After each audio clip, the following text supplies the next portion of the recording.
Presidente Serracchiani, lei oggi ha incontrato i dirigenti del Fincantieri di Monfalcone, si è parlato di protocollo di legalità.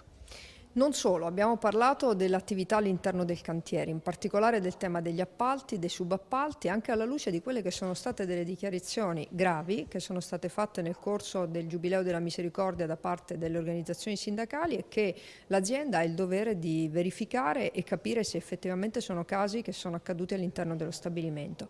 Mi hanno fornito una serie di documenti che attestano tutti i controlli che sono stati fatti nel corso dello scorso anno e nel corso dell'anno attuale, tutti quelli che sono le verifiche che vengono fatte sugli accessi al cantiere e tutte quelle che sono le verifiche che vengono fatte prima di arrivare al pagamento delle ditte subappaltatrici. Ovviamente questo non può ritenersi, per quanto mi riguarda, sufficiente se fosse accertato che ci sono dei fatti quali quelli denunciati. Se non è così, allora abbiamo fatto ciascuno di noi il proprio dovere e abbiamo fatto comunque una verifica doverosa all'interno del cantiere.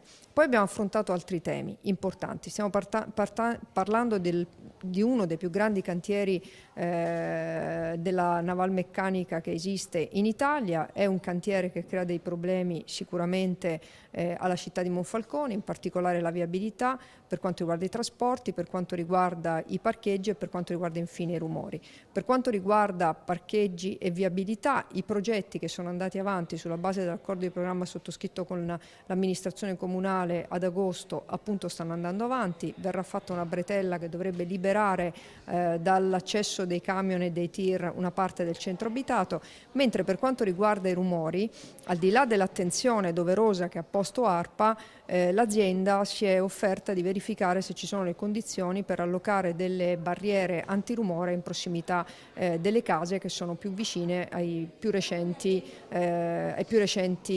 capannoni. Per cui credo che ci siano le condizioni per risolvere alcuni dei temi che sono stati sollevati dai cittadini e che sono stati sollevati dalle organizzazioni sindacali, che mi riserverò di incontrare nei prossimi giorni. A livello nazionale si sta lavorando per la sottoscrizione di un protocollo unico per tutti i cantieri della Fincantieri in Italia e sarà mia cura attivarmi per capire a che punto siamo e se questa firma può essere posta quanto prima.